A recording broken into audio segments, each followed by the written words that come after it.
You're working at OU.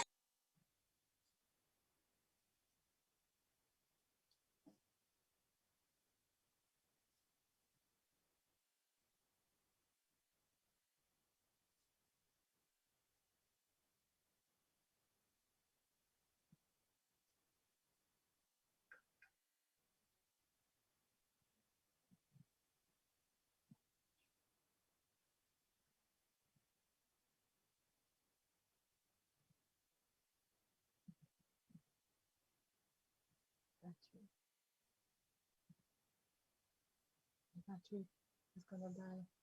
Battery gonna die.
Come. Come to study. Yeah, but wait, plug. You're not on video. Okay.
A pleasant good morning to you all, and thank you for joining us. My apologies for the delay just now. We're working out some technical difficulties. Welcome to the first virtual symposium of the Office of Utilities Regulation Information Center, being held under the theme OURIC Untapped, Unlocking the Resources of the OUR Information Center. I'm your moderator, Colleen Mignot, Coordinator and Information Officer at OURIC. It's National Librarian Information Week in Jamaica, and we're using this celebration as the backdrop for our virtual symposium. At this time, I'd like to wish all my colleagues, librarians, information professionals, documentation specialists, curators, digital librarians, cybrarians, by any other name, a happy Librarian Information Week 2020. We would like to acknowledge our regional partners, among whom are the Eastern Caribbean Telecommunications Authority, ECTEL, the Fair Trading Commission in Barbados, FTC, National Association of Regulatory Utility Commissioners, NARUC, National Telecommunications Regulatory Commission, and of course, the Organization of Caribbean Utility Regulation, among others.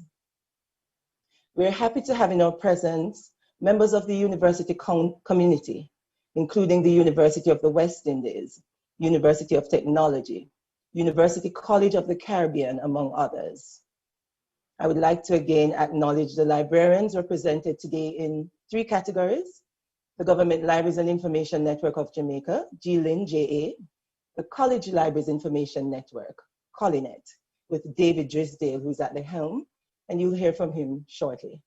The Library and Information Association of Jamaica, LIAJA, who are the pioneers of this National Observance of Library Week. We also have Regional Coordinator for EBSCO, Damian Satchwaite, and of course, members of staff of the OUR. And then we have other invited guests, stakeholders, and members of the public. But back to our theme. When we speak of something as being untapped, we understand that the vast potential of that thing is yet to be fully exploited or utilized. And this is where we are at OURIC. We have valuable resources and content that have been created by the OUR and managed by the Information Center, and we want to maximize their use, to unlock their potential, to provide information and facilitate research for national development. To help us do this are an esteemed group of persons who will be our presenters for this event. Please help me welcome David Drisdale, University Librarian of UTEC, Jamaica, who will be speaking on a special place, the value of a specialized library. Nicole Morgan, Legal Counsel of the OUR, at the OUR, who will be speaking on developing consultation documents and directives. Naomi Watkins, Consumer Affairs Coordinator, who will speak on standard bearers, a look at guaranteed and overall standards. Gordon Swaby, Regulatory Engineer for Telecommunications Research and Policy, who will speak on making the call. How important is a national numbering plan? And last but not least, Winston Robotham, Manager, Regulation and Policy, Electricity, Water and Sewage, who will present decisions, understanding, determination, notices. Our first presenter is Mr. David Drisdale. Mr. Drisdale has been University Librarian at the University of Technology, Jamaica since 2009 and coordinator of the College Libraries Information Network of some 35 tertiary academic libraries across the island. In his over 35 years of experience, Mr. Drisdale has served at various senior levels in the Jamaica Library Service prior to his current position. He holds both a Master of Arts degree and a Bachelor of Arts degree from the University of the West Indies. Mr. Drisdale was once a journalist for the Jamaica Herald and the Gleaner Company and the former Jamaica Broadcasting Corporation, JBC. Since September 2012, he has served as an adjunct lecturer in information technology in the Department of Library and Information Studies at the UWI Mona. He has served in a number of professional leadership roles, including Vice President-elect of the Association of Caribbean University Research and Institutional Libraries, ACUREL. In 2016-2017, he was selected as Boss of the Year for the Kingston chapter of the Jamaica Association of Administrative Professionals, and was also runner-up All-Island Boss of the Year. Mr. Drisdale is married to Yvonne and has two daughters. Ladies and gentlemen, without further ado, we go to a special place, the value of a special library with David Drisdale. Thank you very much, Colleen, for that very kind introduction. It is my pleasure to join with this distinguished panel this morning to share some thoughts on the special place that the special library holds within an organization. And I'd like to also join you, Colleen, in saluting our library and information professionals across Jamaica in this very special week of activities. So my topic is a special place, the importance of special libraries in organizations. And I'm going to share a PowerPoint presentation if our moderator will allow me the privilege of sharing screen. I would like to do so at this point.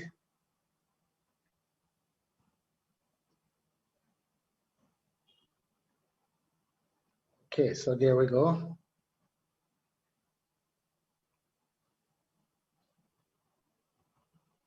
So the objectives of this presentation: one, to identify the role of a special library, to discuss the power of knowledge within an organization such as the OUR, to examine the role of information professionals within special libraries. They are critical to the operation of the special library, so we're going to look at their role.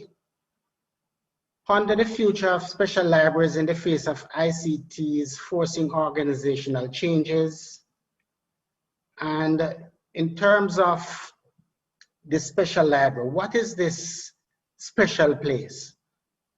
The special library holds a special place within the organization because it is the place where information resources are centered, where you can find all the resources that you need within that organization.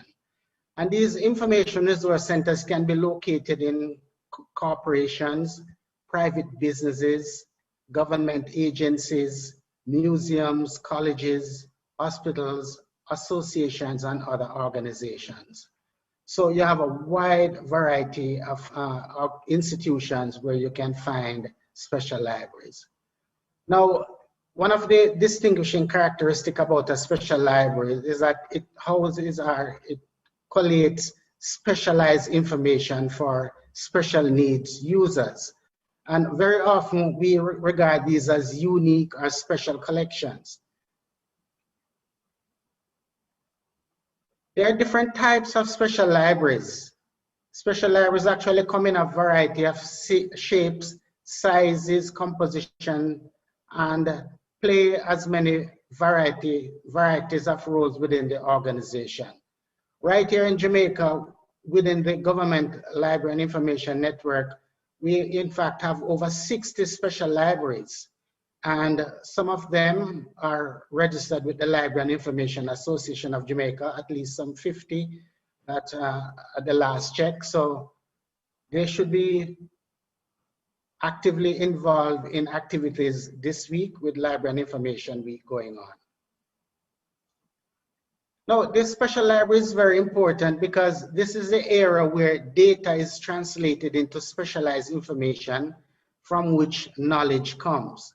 Now, we know that for all of this to work well, you have to have information professionals, trained information professionals who gather, evaluate, analyze, and disseminate this specialized information. And this is where our library and information specialists, such as Colleen, play a very special role within the special library.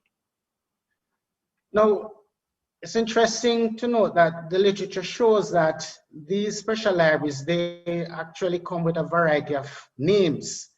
Some places they are called Information Resource Center. I saw one place somewhere in the US where they call it Electronic Scriptorium, Corporate Intelligence Center, and Information Exchange Center. I'm sure if you look around, you'll find that you could add to this list. A large number of names could actually be used to describe the special library. But of course, all of them just point to one thing, that you have a special library within the organization. Now, knowledge, I want to talk a little bit about knowledge within the organization, and this is where the special library plays a special role. It is often said that knowledge is power, and within companies, successful organizations or companies, those that take knowledge management seriously, they tend to have a market advantage or the competitive edge over their competitors. So for them to do all of this, the special library plays a very critical role, because this is the hub for corporate knowledge, where information and research takes place, and where the body of knowledge, they're constantly adding to that body of knowledge within the organization. So that goes for the benefit of the organization itself, the people who work there, and also, of course, this knowledge can be shared with other institutions and sometimes even government entities. The special librarian are the information professionals within these information units. They ensure that the knowledge that the organization needs to make strategic decisions can be found very easily. So they are very critical to the functioning of the special library, but also to the proper functioning of the organization itself. So what you need, therefore, is that these information resource centers, that they are well funded, they get the funding that they need to have all the resources, whether in print or electronic format or whatever format the information is gathered. And also they need to have specialized staff who are trained to make sure that the organization has this competitive edge. The organizations that have electronic resource centers, they house their collections online, and because of the latest advances in technologies, you can search for the information that these electronic resource centers have through whether online databases or internet searches or some other means. So very often we call these information resource centers virtual libraries. The special librarian mentioned before has a very important role to play to make sure that the demands of the technological workplace are met in providing the information that all the people who work there need information to make decisions very quickly. And so they have to be technologically savvy and use the latest information technology to gather, analyze, and disseminate knowledge for strategic decision making within the organization. So what the special librarian has to do is to actually sort good information from bad, because very often you hear people say things like, well, we can get the information on the internet, but we know that a lot of garbage is out there on the internet, just as how there's good information. So because information is available in so many different forms, the company needs information professionals just to sort out what is good from what is bad. In fact, if you were to go without the actual training that is required to search for information on the internet, you'd get lost because so much is out there. And so the information professional is going to search, package this information, and make sure that it is information that you can trust, you can rely on. And this is so important, especially in the time in which we are living, when we hear so much about alternative facts and things like that, some euphemism for lies, actual lies that people put out there. So knowledge for the organization is very important. And since the special librarians have the specialized training, we should value their role within the organization because they understand their company's business. They can therefore track the data through the variety of sources, whether it is print or online, and find the knowledge that the organization will need to give their company that strategic direction that they wish to go. So the librarian, the special librarian, the information professional is actually finding the right information at the right time for the organization, whether it is a private company, government agency, whatever the special library type we are talking about. It is the information professional that is going to find the information, do so speedily, quickly, readily, so that this information can get to the right place for decisions to be made in a very quick and timely manner. So we can say, therefore, that the special librarian has to be dynamic, has to be operating in a change-oriented information environment, and also they should be seen as a very valuable part of a knowledge-based organization. I mentioned before that knowledge is power, and so the special librarian is the knowledge specialist within the organization. They are the ones who are contributing to the development of information policies, marketing, use of information products, so that the company again can have this competitive advantage that was referred to earlier. Now, the whole matter of knowledge culture is something that for over a decade has been very, very important to organizations. And so the question is an organization like the OUR one with a knowledge sharing culture? See, this is very important because the purpose of knowledge services is to ensure the highest levels of knowledge sharing within the organization. So with successful knowledge sharing in place, the organization can prosper, it can do better, meet its mission, and readily meet the goals of the organization. So this whole matter of knowledge sharing should be taken seriously, because in many organizations we find today that knowledge is not shared as well as it should be. And where you have impeded knowledge sharing, you find that there is a weakness within the organization, and so the organization cannot really achieve the objectives that it set out to achieve. So we need to therefore value our information professionals. They are managing knowledge. They are helping the organization to make information a part of the knowledge sharing culture. And so when this is done and backed by proper ICT infrastructure within the organization, we find that the organization is better off. Now, one of the things, as we mentioned, ICT, that we have to note is that many Jamaican libraries have internet access and electronic resources. But the question is, are they really using ICTs to share knowledge as well as they should? We find that many have internet access, they have electronic databases and so on, but they themselves are producing knowledge, information. So they need to ensure that their information is packaged by their information professionals and made available to other institutions. And this can actually earn a lot of money for these organizations. Now, ICTs, we know, this is forcing organizational changes, and the future of libraries is also being shaped by ICTs, even the future of our special libraries. So we find that many of them have moved away from print resources to mainly electronic resources. And as we look to the future as to what the special library might become, we are going to see things like users within the special library being able to do mobile borrowing. And what this means is that we can use mobile self-check technology to check out resources from the special library. In fact, such technology allows users to borrow straight from the shelves. They just go to the shelves and they just point their mobile devices on the shelf to particular items that they want, and they can check them out if they are printed resources.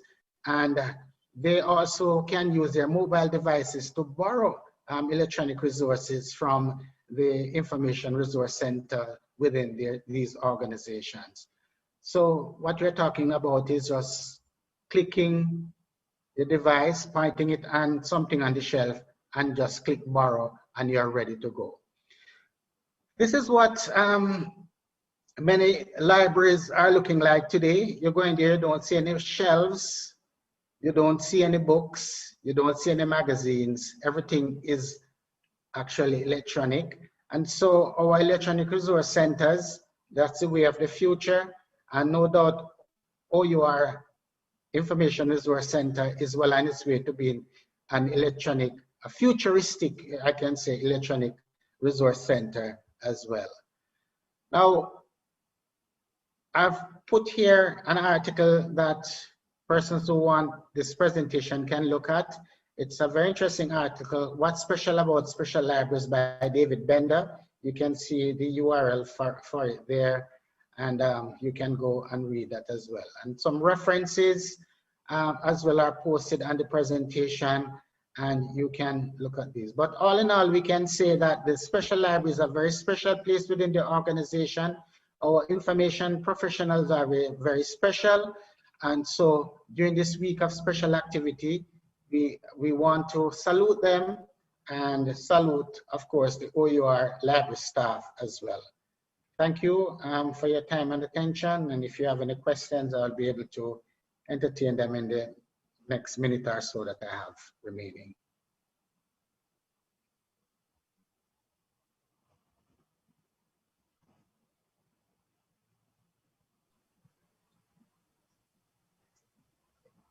Thank you so much, David. I certainly feel special after a presentation like that. Thanks for shedding light on the special role that we play in the organization. I was particularly fascinated with the technologies identified. Mobile self-checkout systems, fascinating. Of course, the OUR Information Center is well on its way to becoming a modern facility such as the one you mentioned. So we now move to one of the roses in this special garden of presenters. Her name is Nicole Morgan. Nicole has been a practicing attorney at law for approximately 7 years, following her admittance to the Jamaican Bar in 2013. She joined the Office of Utilities Regulation in 2014, where she worked as a Consumer Affairs Officer in the Consumer and Public Affairs Department.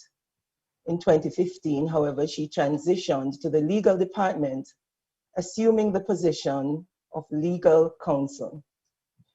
When not deliberating over legal matters, Nicole enjoys karaoke and writing.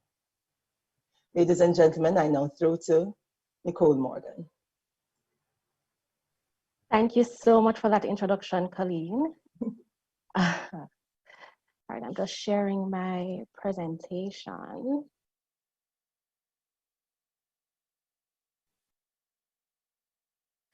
Okay, good morning, everyone. As Colleen said, my name is Nicole Morgan, and this morning I will be speaking to you about developing consultation documents and directives. So the first question you may be asking is, what are consultation documents? And it's simple. Consultation documents are papers published by the OUR to garner feedback from our stakeholders to inform the OUR's consideration on regulatory decisions, policy recommendations, or the development of regulatory rules. Our stakeholders really are persons who may be impacted by our decisions and could include our regulated entities, their customers, and even the Jamaican citizenry at large. So why does the OUR publish consultation documents? Firstly, there are many benefits to consulting. Consultation is a regulatory tool employed to improve transparency, efficiency, and effectiveness of regulation. It is a two-way flow of information and may help to improve regulatory quality by bringing into the discussion expertise, perspectives, and ideas for alternative solutions, helping to balance opposing interests, identifying unintended effects and practical problems, enhancing voluntary compliance with regulation, since the regulated entities would have, through consultation, played a part in the regulatory development. There are also statutory requirements. For example, under the OUR Act, there are specific orders that the OUR is empowered to make, and the OUR is mandated under the Act to give regulated entities an opportunity to be, you can access those at the OUR Information Center. They prove to be a very useful source of information. So a little bit about our approval process. Once prepared, the draft consultation document is reviewed by the OUR technical staff and the responsible executive directors. It is then submitted to the technical committee and or the legal affairs committee of the office for feedback and or approval to publish. So you may be wondering who the office is. Well, the office is the decision-making arm of the OUR, and you find that they do most of their groundwork through its committees, such as the Technical Committee and the Legal Affairs Committee. So I'm going to give you a typical layout of a consultation document, and again, it's not restricted in this as how it's laid out here, and depends on the circumstances and the nature of the consultation. But typically, a consultation document would provide information on the consultation process, indicate the timeline for submission of responses and how to access physical copies. It would also, sometimes the information would also include the indicative timeline to produce, for example, the decision document that would come out of the consultation document. It would also provide background information.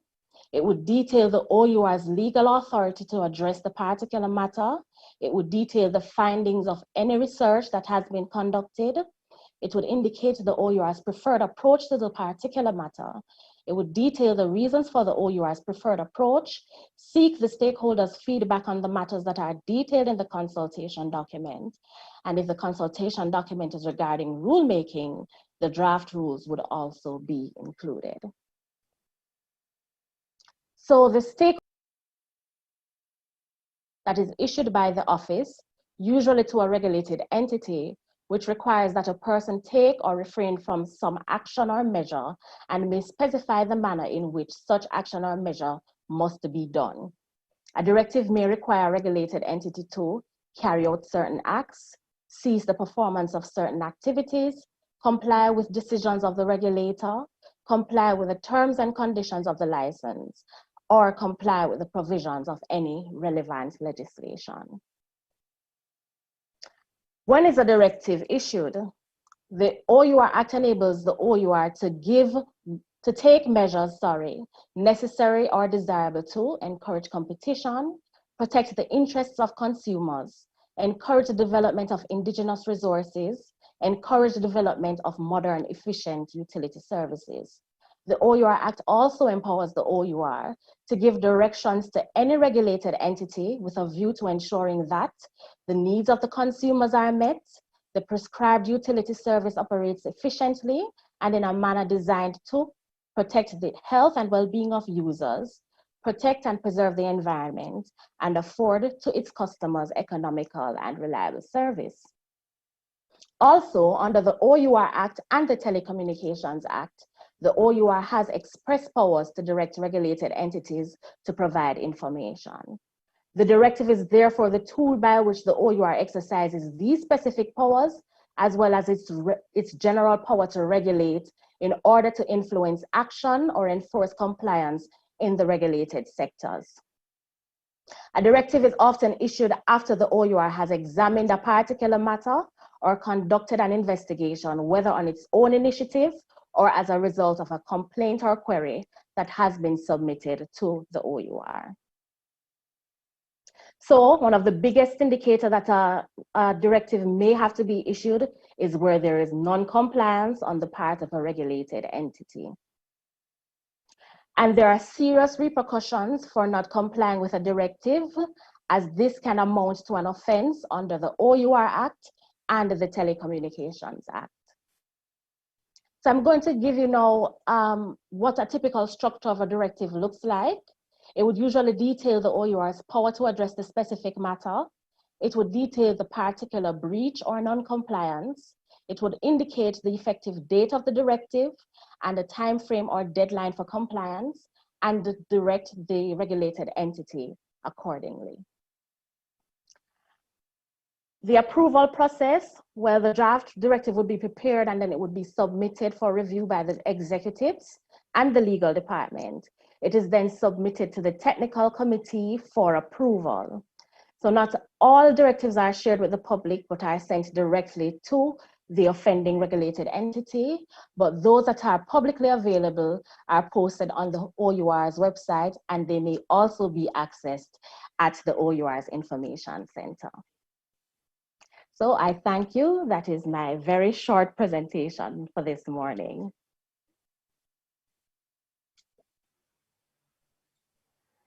Thanks for that very comprehensive presentation, Nicole. As it relates to consultation documents, as you have heard, this is a participatory process, at least for the stakeholder documents, in which we can all get involved. Do remember that these are documents that are accessible through OURIC, and you will find the consultation documents as well as directives, as mentioned by Nicole, posted on the OUR's website. And now to our second rose, Naomi Watkins. Naomi joined the OUR in March 2016 as the coordinator of the Consumer Affairs, as the coordinator of the Consumer and Public Affairs Department. Naomi has oversight of the day-to-day functioning of the unit, which includes approval and review of consumer appeals, scheduling, and monitoring of work activities for the case officers within the unit. She also monitors the appeals process to ensure compliance with ISO 9001:2015 standards. Naomi Watkins has over 8 years' experience in the field of customer service.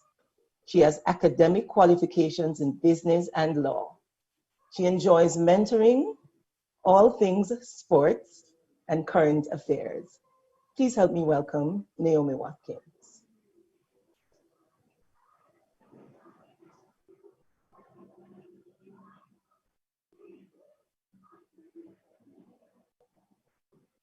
Oh, she's still muted.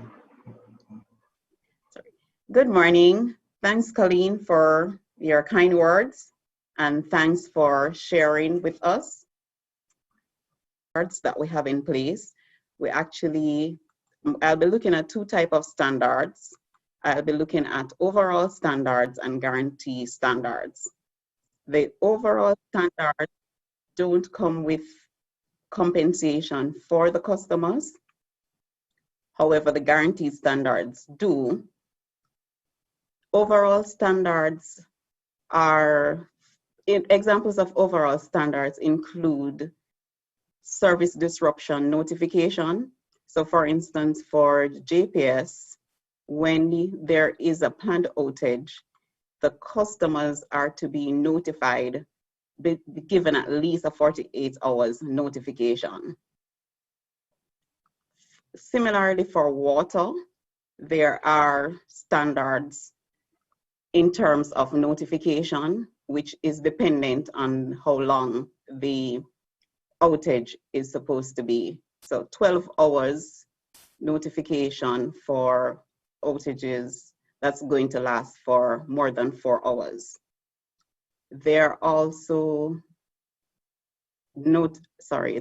overall standards in response to leaks for NWC within 3 days.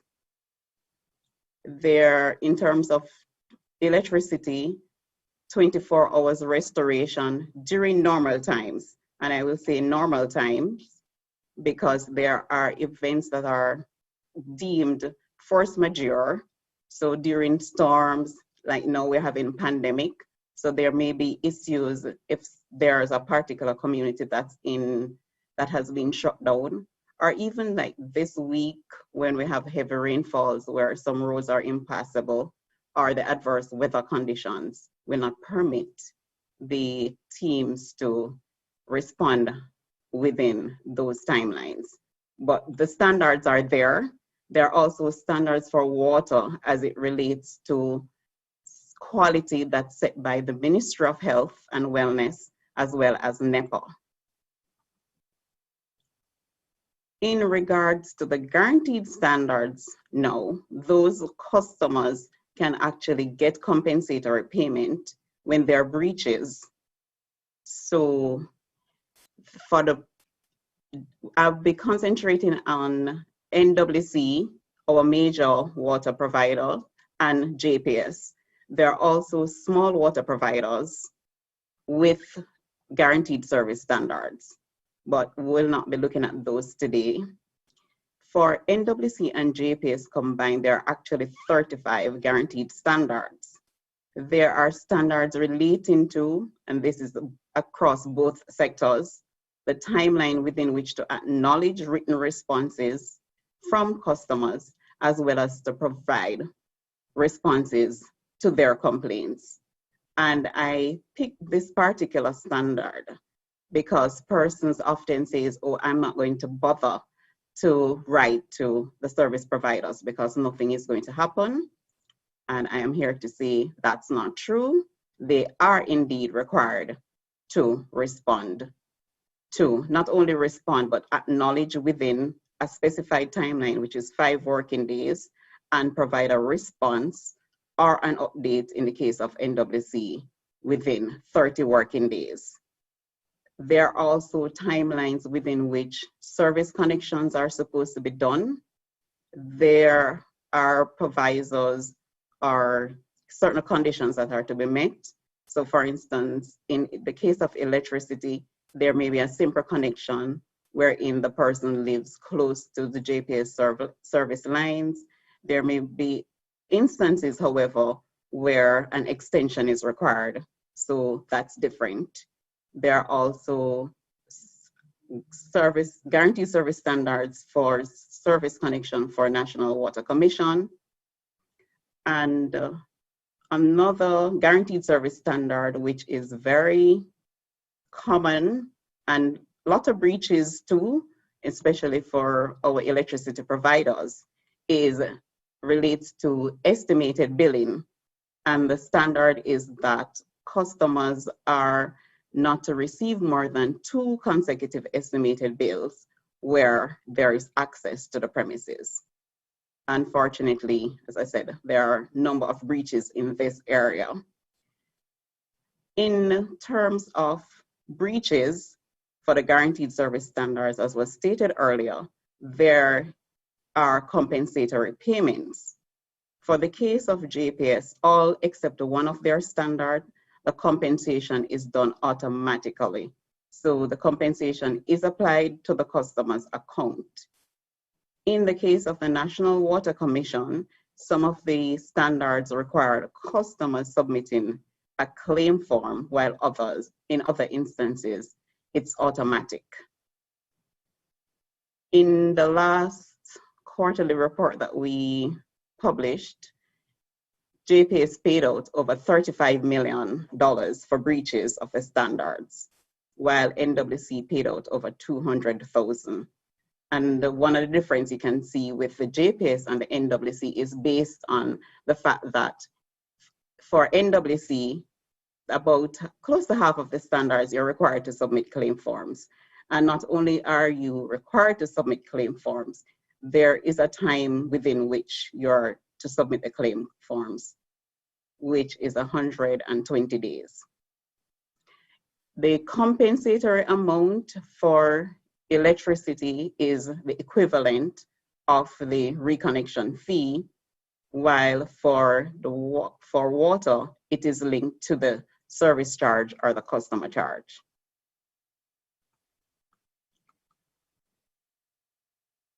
So in addition to the established breaches, there is a breach if the compensation is not paid within time, and the time is a billing period. So you have the individual breaches, you provide a customer with more than 2 consecutive estimated bills, and you fail to compensate them within 1 billing period. So you have committed a breach as it relates to the compensatory payment. And that applies for both water and the electricity sector. The guaranteed standard as it relates to estimated billing is one that I like to take a little more time to speak about, because we get persons who will ask questions whether it is legal to get estimated bills. And the answer is yes. An estimated bill is still a legal bill and it needs to be paid. So the way we normally explain it is that there are actually 2 issues at hand. One, the customer is going to get a bill. It's going to be based on either an estimated reading or an actual reading. However, if you get more than 2 consecutive estimated bills and there's access to the premises, then there is a breach to which you're entitled to compensatory payment. There's a lot of information regarding the standards, as I said, for the guaranteed standards, both NWC and JPS combined. There are 35 in terms of the overall standards. There are many more. The information is actually available on the OUR's website. So if you go to our website under consumer information, it's there. There's also information in OURIC, and we also have hard copies, as well as the service providers will have that in their offices. So that's a brief look at the standards that are in place. Oh, and sorry, before I go, the standards are for the electricity and water sector. Currently, there are draft quality of service standards for the telecommunications sector that's going through the legislative process of the country. Thank you.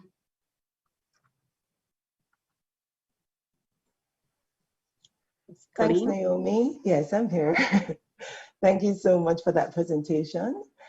So what we're hearing is that the OUR are standard bearers, having set and documented guaranteed and overall standards by which the utilities in Jamaica are guided.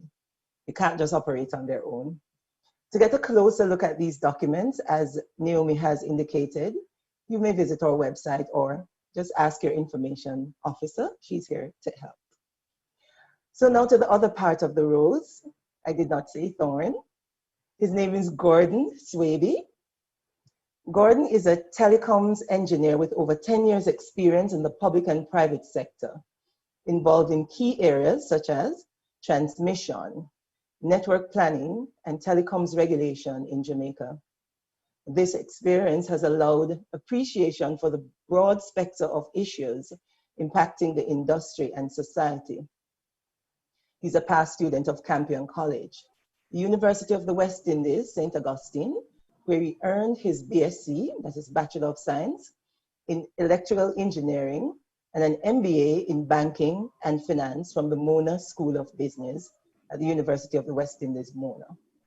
Gordon believes in mentoring and preparing the next generation for the challenges to be faced in the modern world, and relishes opportunities to speak on critical issues affecting the country, and hopes through this dialogue to further stakeholder awareness and participation in key development issues surrounding the use of technology and society. He's a strong advocate for innovation and believes in people empowerment through entrepreneurship, spiritual development, and focus. Gordon is married with 3 lovely children. Ladies and gentlemen, help me welcome Gordon Swaby, who will speak on, Morning, everybody. Thank you so much, Colleen, for that introduction. Special greetings to your viewers at this time, because it's an area that many people don't really fully appreciate. So at this time, I'm gonna get my screen up. Hopefully everybody will be able to see the presentation.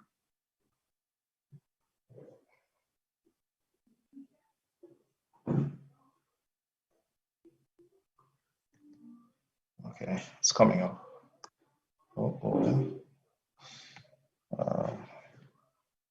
These things happen.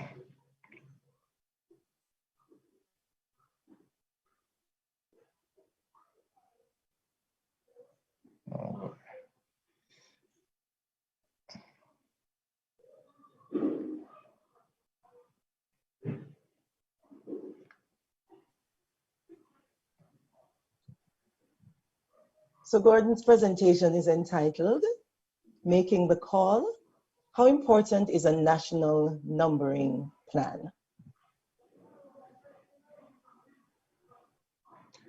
Okay, yes, morning again to everyone. I'm trying to see this full screen.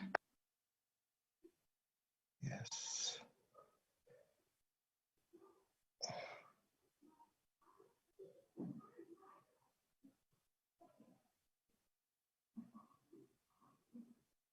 Yes, so here we are. As it stands, the OUR derives its statutory responsibility from Section 8 of the Telecommunications Act, yes, which gives it the mandate for the administration of numbering resources in Jamaica. It should be noted that in carrying out, in discharging this responsibility, the functions, the OUR is required to take account of relevant international regulations, yes? So that includes bodies such as the International Telecommunications Union, which is a part of the UN, as well as NAMPA, which is a North American Number Planning Administrator.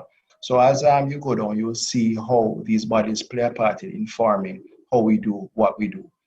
As well, we also have to ensure that there are sufficient numbers available for current and reasonably anticipated future needs of carriers and service providers. And we should note at this point in time that carriers and service providers that are licensed under Section 13 of the Act. Yeah. So the issue of the matter of the issuance of numbers, it's within that scope, because really and truly, based on the Act, only these entities that are duly licensed are able to obtain numbering resources. Yeah. Another thing that we have to ensure is that we provide some level of information to consumers, especially when you're dialing, as to the nature of the numbering resources that you're using and their specific functions. Another responsibility is to ensure that we have efficient use of numbers, because that's important, so that we ensure that we don't run out prematurely. Because at the end of the day, we have to apply to NAMPA for additional resources. So we have to justify that we have truly been using our resources judiciously. Also, we have to ensure that we promote fair and open competition within the sector. And I know many people would like to hear this in terms of our responsibility. We have to be mindful of the costs that our work in terms of numbering space will have on consumers, and ensure that that is minimized. Yeah. So in the relation to this, the functions of the OUR, we develop and administer, review these principal documents, which are the Jamaica National Numbering Plan, the National Dialing Plan, and numbering rules and related numbering assignment guidelines. These documents in and of themselves work together to constitute the instruments through which we regulate the telecommunications numbering space in Jamaica. It should be noted that it was just this year that we did our first review of the JMMP, which was published in 2003. Yes, because it was some time, and we bear in mind that there were several changes taking place. And I mean, for us, technology is always changing. So we have to ensure that we stay current and, do what we have to do in terms of ensuring that the numbering space remains relevant, especially in light of the changes taking place. All right, so as you see this diagram right here, you will understand how the various entities feeding to produce these documents. So you have NAMPA as well as the ITU. And as we go on, I demonstrate how we all work together to ensure that we have an effective and robust numbering space. All right, so the numbering plan. This is the big one, the big guy right here. It establishes a format for codes and numbers to be used for the routing of telecommunication services in Jamaica, as well as facilitate the switching to international destinations. Because you'll realize that the only reason that numbers can work effectively is everybody has a common understanding and appreciation of the role they play and the format, yeah? So the numbering resources, what you will find is that they're structured in a particular format in order to provide unique identity to particular network interfaces, services, and various end users. For example, consider a subscriber to a particular network. We call it network A. These places are called. First of all, it will begin with the 876, which is what you call the NPA, the number planning area number. So that is, those resources are assigned specifically by NAMPA. And at this time, Jamaica has two NPAs, 876 and 658, right? After those first two digits, you have what you call is a central office number, the NXX, that is what we refer to it as. These are the resources that we assign. So you will see 876 425. We assign 425 to the respective carrier that is applied for it.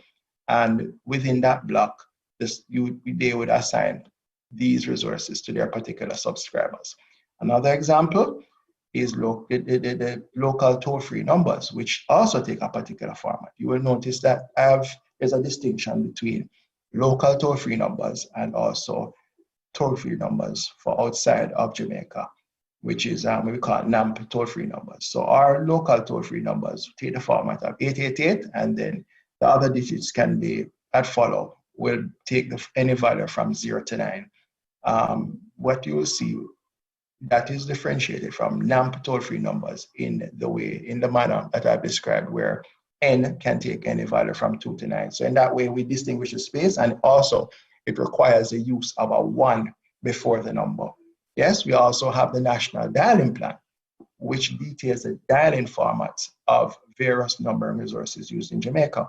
Let us take, for example, the examples that I've set before you, where we have 10 digits. You'll realize that these are assigned for local calls. It will require us to dial 10 numbers, beginning with the MPA and the other digits that follow. And you'll realize as well, this also takes the NXX format, where N is any number from 2 to 9, where X can be any value from 0 to 9.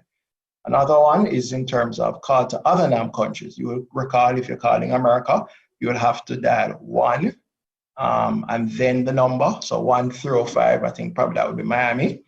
And even other countries within NAM, such as Trinidad. So you'll dial like 1868 and the number after that. You also have the international format, where we require more than 11 digits. So for example, you're dialing the UK, it's 011 plus a country code, which is 44, and the other digits that will follow. All right. Another important document under the numbering framework is what we call the telecommunications numbering rules. These outline the principles and procedures that govern the way in which number resources are assigned and used within the country. The rules speak to the development of number assignment guidelines and procedures. Yes, and these procedures basically relate to specific numbering resources that the OER does issue from time to time. All right, looking at the issue of the numbering assignment guidelines, we see the resources that we do assign. And I give you an example there from NAMPA, where, NAMPA is a source. They provide us with the NP, as I said before, 876, and we, the OUR, I will assign those other 3 digits that would go to a particular carrier. Another resource that we're also responsible of, local toll-free numbers. And I think it's a good time to tell the public that local toll-free numbers, you apply for them through the respective licensee, the carrier. Yes, in previous times, we've had issues where persons would call the OUR and say, oh, they want this particular number, and they want to ensure they get this number, but really it's through the respective agent. And sometimes persons would call and say, all right, this one is not available, and they must call. But really and truly, everything is to be routed through the respective service provider that you're taking the service with. And also another numbering resource there is what you call the network identifiers. This is a non-NAMP resource. This one is issued by the ITU in conjunction with the OUR. So the ITU would assign what you call a mobile country code. So that would be 338. And then we would assign what you call a mobile network code, such as that example here with 110. So these are some of the rules that would apply to the assignment rules that would apply to these various resources that I've just spoken of. And here we have the Jamaican Central Office assignment guidelines, excuse me.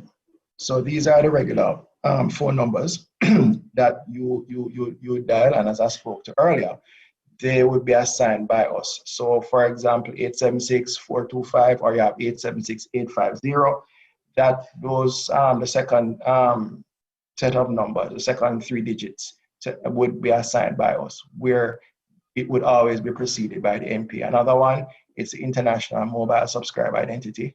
assignment guidelines, which is the IMSI, which I just spoke of with the MCC and the MNC, partly by the ITU, partly by the OUR. International Signaling Point Codes, again, that's the OUR, I mean the ITU, excuse me, and they give us a block and we assign within that block. Another one that was published, Common Short Code Assignment Guidelines. These codes, the determination was done. These are 6-digit codes that can be used on mobile as well as fixed networks for various services. And as well, another popular one, Jamaica toll-free number assignment guidelines. So these guidelines are there, and they guide how people who are the entities eligible, as well as how we assign these resources and the procedures for their use.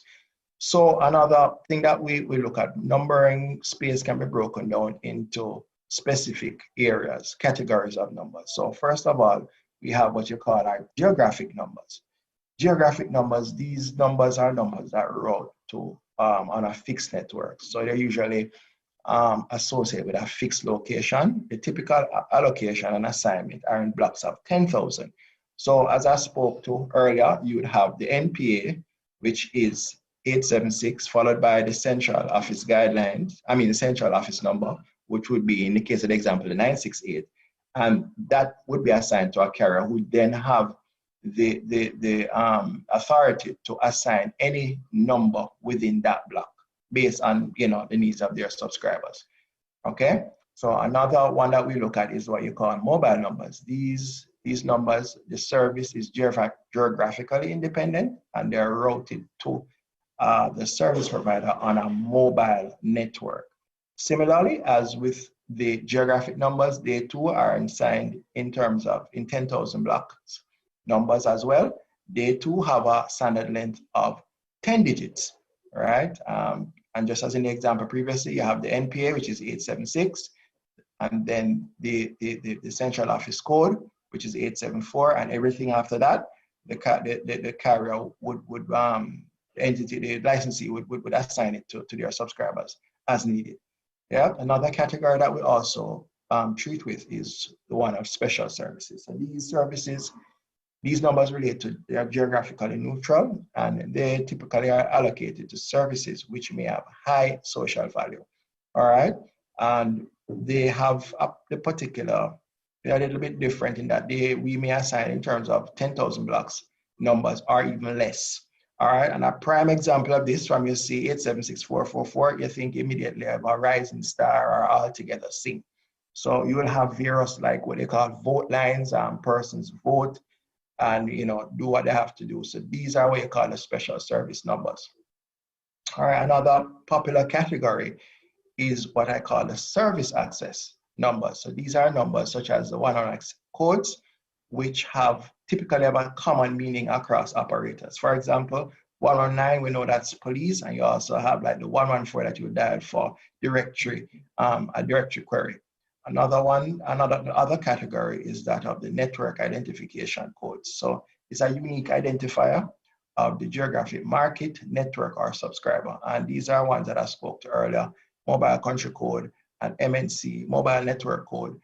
These codes are, this particular example, the IMSI is not visible to a subscriber, but they're there in the background and they're used by various entities to do what they have to do within the mobile space.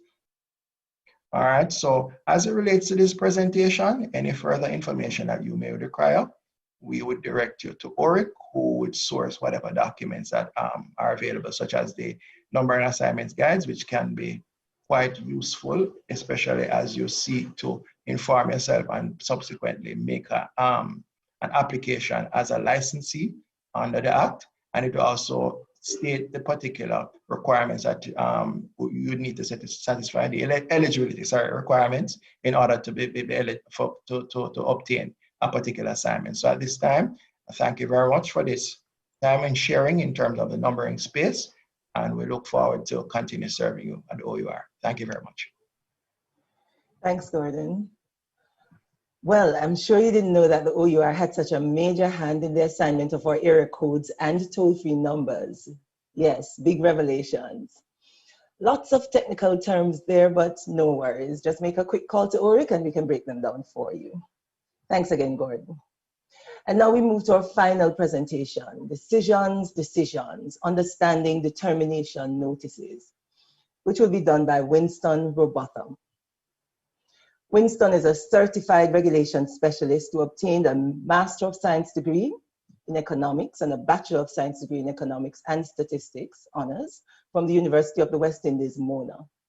Winston's primary area of expertise is in the energy sector at the Multi-Sector Regulatory Agency, which is the Office of Utilities Regulation in Jamaica, where he is the manager for regulation and policy for electricity, water, and sewage sectors. Prior to his current service in the public sector, Winston developed a professional career in the financial sector and was accomplished in a wide range of managerial assignments, including credit and portfolio management, customer relationship management, marketing, human resources management, sales, and business development. Without further ado, let me just throw to Winston at this time. Thank you, Colleen, and thank you for the opportunity to share. Good morning, friends, both locally and internationally. I think you may have some people overseas watching this presentation. From your introduction, though, Colleen, you left out the most important accreditation, and that's I'm a former librarian. I guess most of you might know that. And this being Library Week, that's why I'm so excited to be here, to share. Apologies, sir. But, probably you would know that was when I was in my teenage years, I was a librarian. And at that time, growing up in the rural parts, my mom had connections with the library, and I used to have access by way of the keys, so I would go to the library, and of course, those hardy boys, when they do come in, I'm one of the first to get them to read. And of course, those lovely Jet magazines and Ebony. So library for me, it's so important. And where the technology is now, it's even more exciting because you can sit at home and access libraries, The hardcover books, are still useful. And in fact, I enjoy, picking up a hard book to read. The disadvantage though is like when I was studying, and then you go to the library and get to those encyclopedias. Sometimes they get to them first before you do, and the pages are all missing for the important pictures that you need. Nevertheless, understanding determination notices. My presentation will take a little different spin in that you may not understand the determination notice from this presentation, but what I'll ensure you do is to know exactly how to access the document. Being Library Week, I want to let you get a good feel as to how to access this virtual library that the OUR has. And of course, the determination notices are very important, and I let you get an understanding as to how you should or approach reading them, because they can be a turn-off, these documents. In fact, one that is coming out very shortly, the determination on the NWC tariff, the JPS tariff, the Jamaica Public Service, they sent an application for a tariff reset last year, and the determination is imminent. And so, how do you read a 600-page document to know what's in there? That can be a turn-off. So, I'm going to give you an idea as to how you should be able to garner the important information that you need. So, the first thing that I want to point you to is our website, www.our.org.jm. If you type that in your computer, it will take you directly to our website, and you will see a section. For this presentation, I'll use the JPS determination to illustrate one of the determinations. So for electricity, and incidentally, let me just inform you, it's not just electricity that we have determination notices. We have it for all three sectors that we regulate: telecommunications, electricity, and water sewage. But I'll use the electricity sector to illustrate how you will be able to access these notices and to how to use them to get the information that you desire. So going to the website, it will take you to a page looking like this for electricity. You click on electricity. And I want to use the JPS Annual Review 2018 and the Extraordinary Rate Review to illustrate how you use the determination notice. So if you can see from the slide, there's the document that is highlighted here. On the documents, you'll see the JPS Annual Review 2008 and Extraordinary Review. If you click on this, it will take you to a page that brings up the PDF document. So you see the JPS was highlighted, Annual Review, and the JPS Annual Review PDF document is here. When you click on, voila, you'll see the determination notices.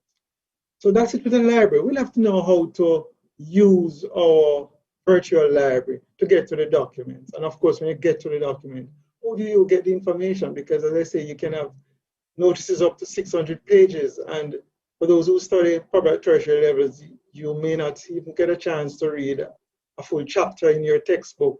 But of course, you'll graduate with your master's or your bachelor's, not having gone through the entire book. So there's no need to read a 600-page document to get the information that you require or desire. So I'm going to show you how you use our determination notice to get the information that you require. The table of content, that is very important. All right, that's the first thing that you should go to know what's really inside this document. This particular document has approximately 181 pages. And so you may want to know what is the rate that the OUR determined, because it's a determination document. So the office would have made some determination. And you might be interested probably, what is the system losses target that the OUR set for JPS to meet?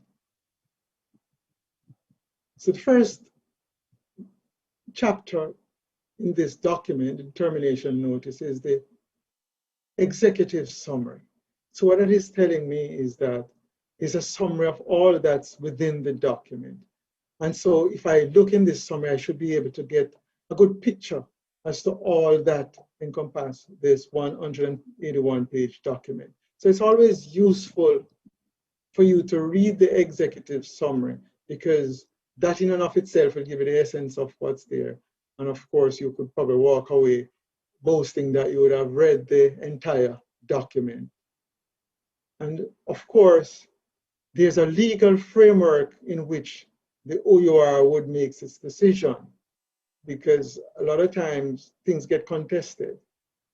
You might have heard the people in Mona would have taken JPS to task because they're of the view that their electricity should be supplied by underground wires. Was that determination made someplace? What's the legal framework in which, all of that is done? So it's important that we understand the legal parameters by which the OUR will make its decisions. And so you could pay attention to that. Those who are legally minded, and Naomi would have, one of my colleagues, wasn't Naomi, no, would have mentioned about some of the legal requirements that the OUR would investigate before it goes about making its decisions or determinations. Chapter 4 in this document points to the OUR's analyses, and this is where the technical staff would dig very deep into whatever the proposals that the utility provider would submit for the office to make a decision on.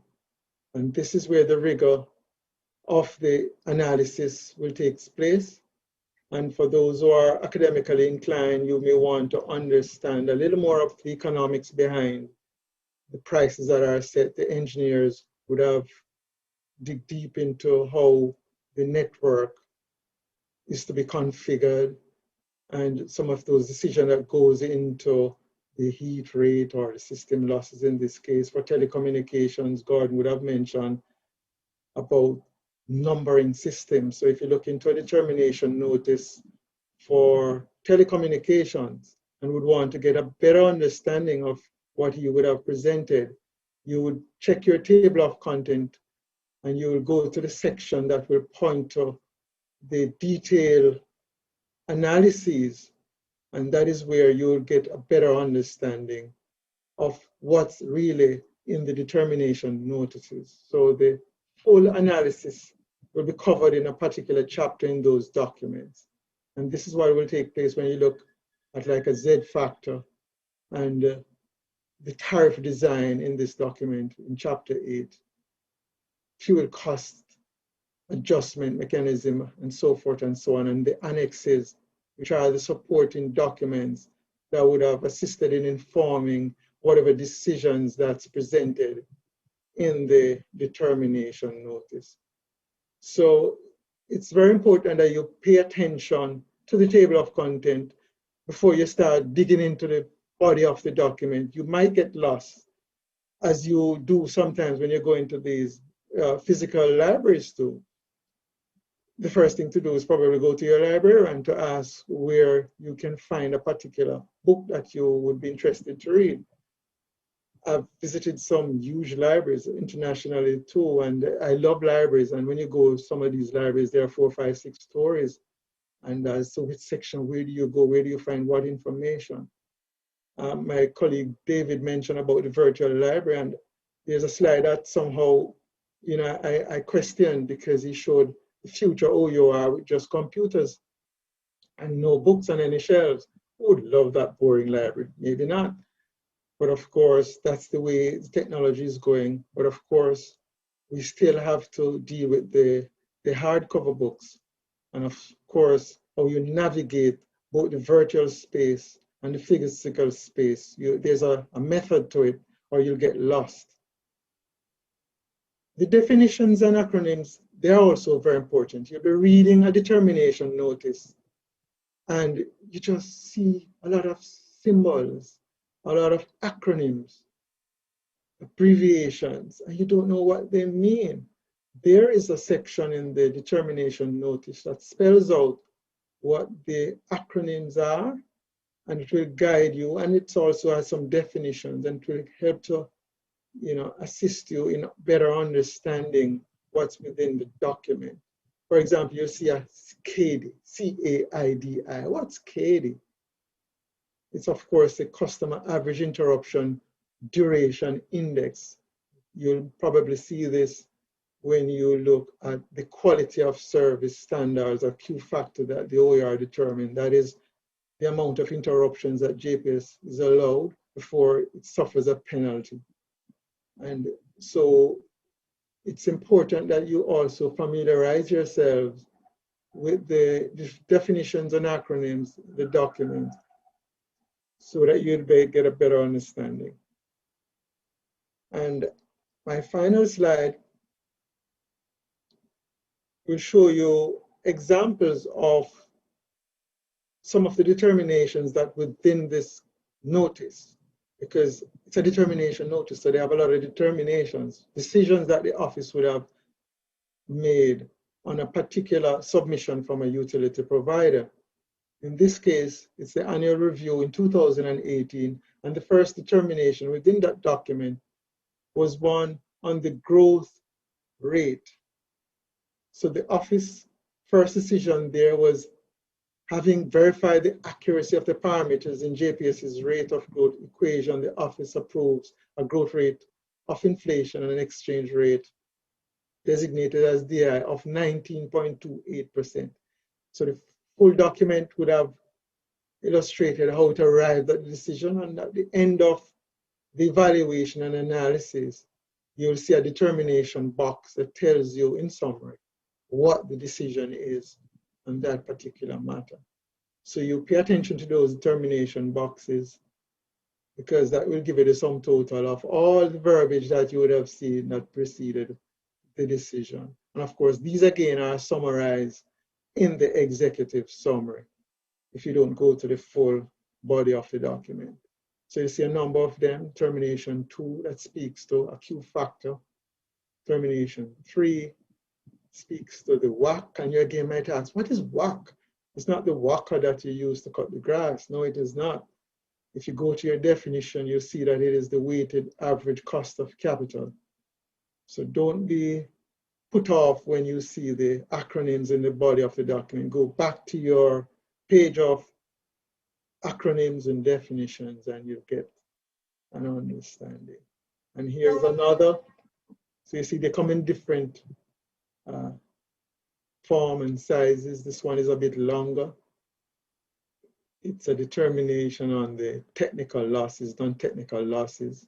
This also was topical in the media, wherein consumers, you complain about, paying for those people who are stealing electricity because JPS passes on those losses to you, the paying consumer, to me, the paying consumer, because don't be off the notion that the regulatory staff don't pay electricity too. We do pay, so we are conscious when we make these decisions that is impacting us too. So go to the document, read and understand the basis on which we would have arrived at the numbers that inform the amount that you pay for your electricity, water, sewage, or telecommunications. And the matter of telecommunications, that's an interesting one because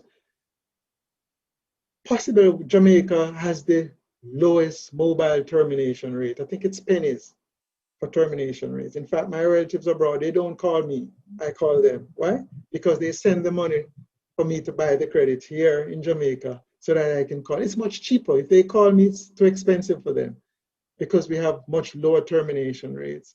And that's all due to the work of the OUR. So go read the determination notice on a mobile termination rates, mobile lyric, we call it, long run incremental cost.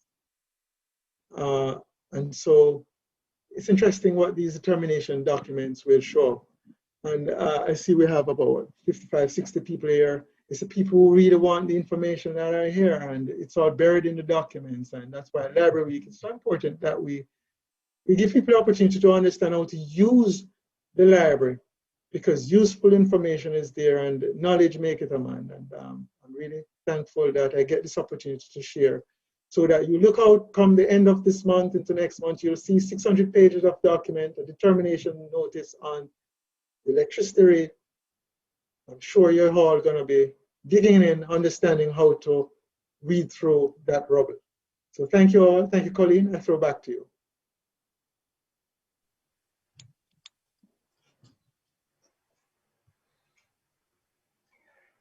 Thank you so much, Winston.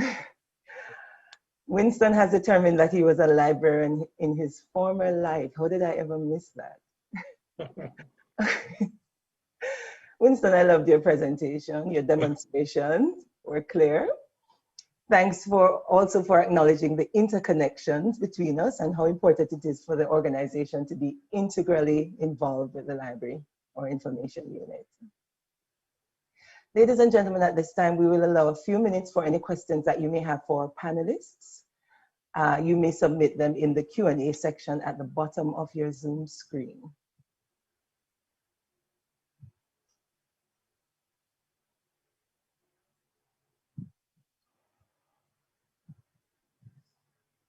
So Colleen, may I? Go ahead, Naomi.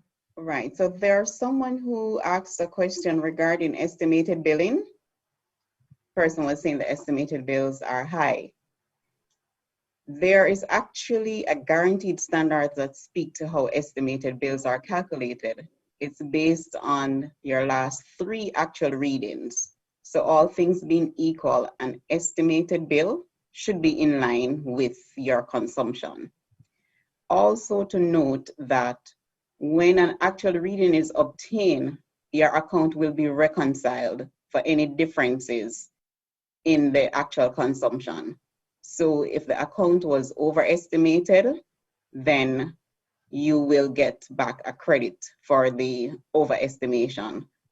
Or if it was underestimated, an adjustment will similarly be done to make up for the difference. So essentially what will be done is comparing the total actual amount that you were estimated for with the total actual amount that was registered on the meter. And note that estimated billing would be, in this case, we are speaking about metered accounts in the instances of water. All electricity customers are metered, but for water, they are metered and unmetered accounts. That's it, Colleen. Thanks, Naomi. You're welcome. Are there any other questions?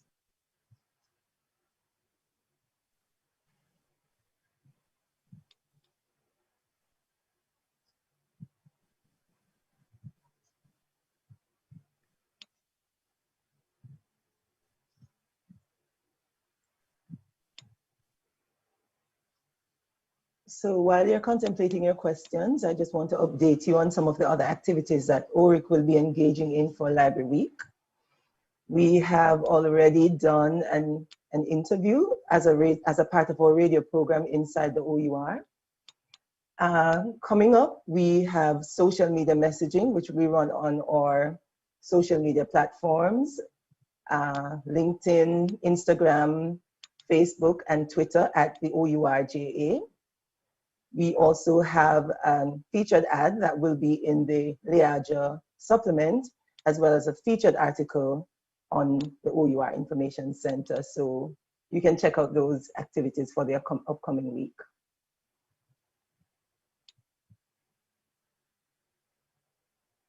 Any other questions?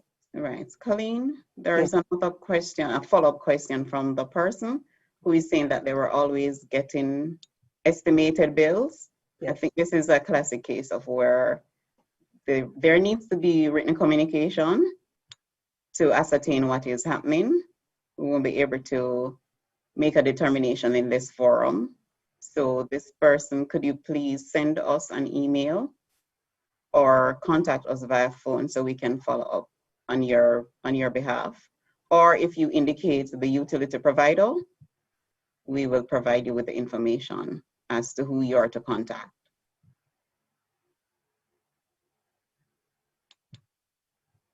Okay, great. Thanks again, Naomi.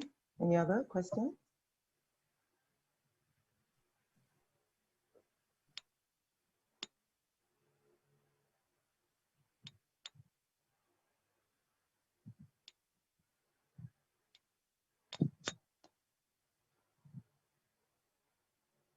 Okay, there being no other questions, we'll move to the vote of thanks. This will be done by our public education specialist at the OUR, Mrs. Elizabeth Bennett Marsh. After the vote of thanks, we will be posting a poll questions that we would like you to answer on screen. Mrs. Marsh. Thank you very much, Colleen, and good morning to everyone. National Library and Information Week presented an opportunity for the OUR's Information Center to showcase its catalog and how it can be accessed even through these times when we are not allowing direct access or walk-ins to the OURIC possible. So from our panelists, we heard about the importance of a special library. We heard about some of the documents that were produced by the OUR and how you can access them online.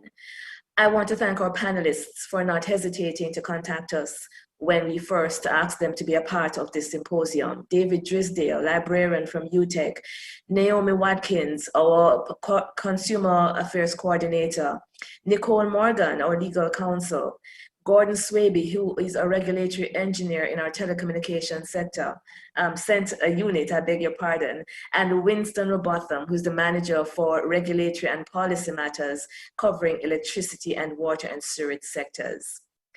Our information center is managed by Colleen Mignot, who moderated today's symposium and whose idea it was for this symposium. Good job, Colleen, well done. Behind the scenes, there were some movers and shakers, and I want to thank them for their contribution to making this symposium happen. Yvonne Nicholson, Gordon Brown, and Ryan Riley were from the OUR's Consumer and Public Affairs Unit who worked tirelessly to ensure that we did it. And of course, our Information Technology Department. You, our guests, were an important part of today's success. We have persons joining us from several regional entities, including our other regulatory authorities in the Caribbean. We thank you. Librarians from several tertiary level institutions and other institutions who found it worthwhile to log on and to share in our moments today as we celebrate National Library and Information Week. We also acknowledge those who are from UWA and UTED, for example. We want to thank you for sharing with us today. Liaja, Glinja, Colinette, thanks so much for your continued support. Don't hesitate to contact us should you need our help. Visit our website and learn more about what we do at OURIC. Today, being a part of our activities in observation of the week, we also have other information that will be available on all our social media sites, including Facebook, Twitter, LinkedIn, Instagram. Our YouTube page will also have a copy of this symposium, so you can inform other persons or go back and listen and watch something that you may have missed before. You are always free to log on. As we continue to celebrate Library and Information Week, I think Colleen mentioned this a while ago, we will be participating in the Liaja supplement, which will be in the Gleaner tomorrow. So pick up a copy. We have an article in it and we have an ad. In our article, you can learn more about what we do here at OURIC. So on behalf of the OUR, thank you for joining us today and being a part of this symposium, and continue to be safe as we get through these challenging times. Over to you now, Colleen, for our poll. Thank you very much, Blaise. Okay, so ladies and gentlemen, this has been OURIC Untapped, unlocking the resources of the OUR Information Center. We really appreciated your presence here, and we invite you to look forward to the future with OURIC. Please now participate in our poll question, which will be posted on screen at this time.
We have 30 seconds left on our poll question, so if you have completed, feel free to log off, and thank you again for tuning in.